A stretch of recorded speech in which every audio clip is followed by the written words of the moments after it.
Hi, Augie.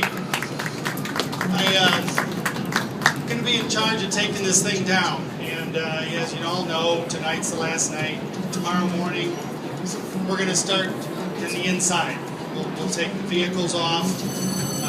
We have 2 vehicles that are going to the roller coaster museum in Plainview, Texas, along with, I think, the Zion Annie, and quite a bit of other pieces.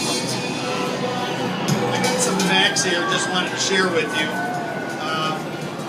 We're going to take about 380 trucks, and 98% of the entire ride and steel will be recycled. There's over 3 million pounds of steel. When we take the steel down, we're going to get the concrete out.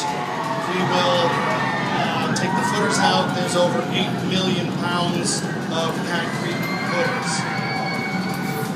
The equipment that we're going to use to take it down, obviously some high lifts and track hose, excavators. One of the pieces of equipment is a scissors, and it's going to be attached to a high lift, and the scissors will cut this steel just like you see scissors cutting paper. We'll have grapplers out there that are big hand-held things that are going to grab the steel and put it into the trucks. So we have a lot of equipment.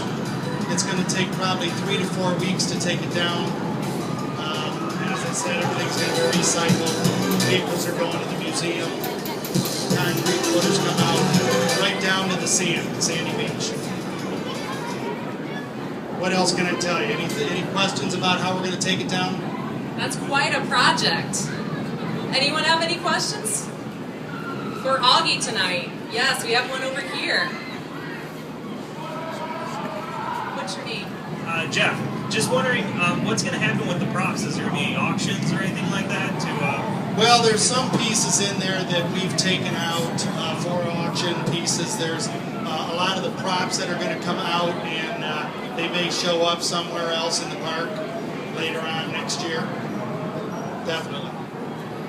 Don't be surprised if you see some of them floating around in some maybe unexpected places. You never know. Yeah. We like to recycle a lot of things here at Cedar Point. You know, there's a haunted house in there, and we have to rebuild it, so we may see some pieces over there. Any other questions out here? I know we have some. Burning question from the back. Jason Hammond, you said you're rebuilding the haunt? Yes. So that won't be this year, though? Oh, yeah. Yeah? Okay. Good. Yeah, we're rebuilding it. It's already started. It'll be ready by haunt. Where's it going? It's going out to Main Street. Where's Ed and Muse going? That's where it's going. So no more Happy Jacks? Well, we'll announce what's going in the new one at a later time. But we have to take this one down, put it out there. We promise to scare the pants out of you with the next new attraction. Any other questions tonight? No, I find that hard to believe in a group of all of you avid coaster fans. No questions? It gets a little tricky. We're going to start on the backside and work our way to the front. Obviously, when we get out here closer to the other rides, we have to be real careful. So what do you decide what's valuable to keep inside the park? Because I know there's limited storage space, but you decide to just trash away as or give away. Like what is important to Cedar Point to keep for history or history? Well, where do we draw the line? Yeah, where do we draw the line? It's really not for me to say, but a lot of the marketing and creative people are already been inside, and they're trying to pick and choose what they're going to keep and what we're not. Obviously, the memorabilia is important to us here.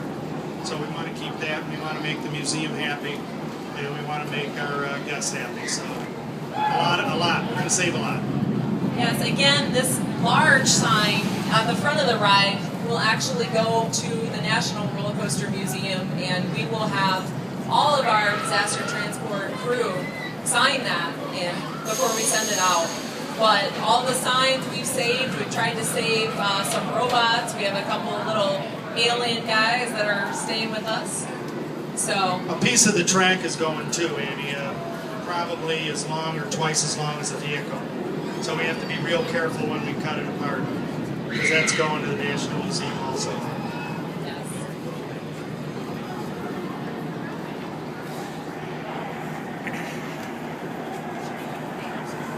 I'm Dana. A fairly random question. We have a 3-year-old, and he loves to see big trucks. Will you be able to see any of the destruction going on, or will it be walled off fairly well that you can't see what's going on? Well, we're going to put a construction fence right through here, and it's going to be about 6 feet tall. But you will see overhead equipment taking it out, and you will see trucks that are going to go in and out of the parking lot. Like I said, we're going to start in the back side. There'll be big tandem trucks. They'll be filled with steel, and they'll be going in and out of the toll booths. Probably 8 to 10 trucks a day. So if he wants to see them. He does like the roller coasters too, but he likes big trucks too. Right, thanks. Yeah, come by and see the trucks.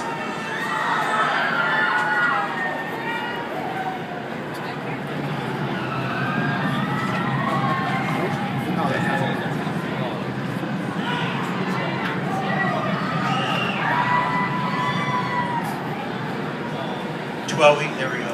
I'm Justin. Yeah, I'm just curious, does any of the video or audio still exist from when the ride first opened, well, disaster transport first opened, or the story of what happened with that? I don't know if the videos, I'm sure we have it in our archives someplace. I was just curious. Yeah, I'm sure we have it. We don't throw important stuff away. We could probably take one more question, and then I'd like to announce all of our top fundraisers. We have one last question, anyone? Over here.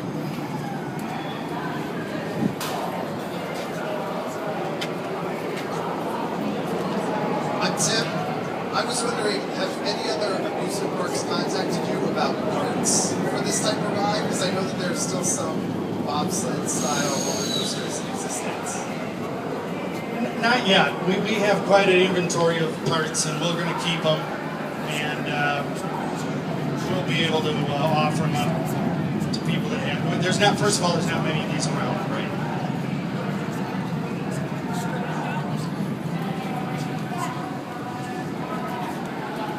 Thank you all for your questions. We've learned a lot tonight. And again, we would like to now announce all of our top fundraisers.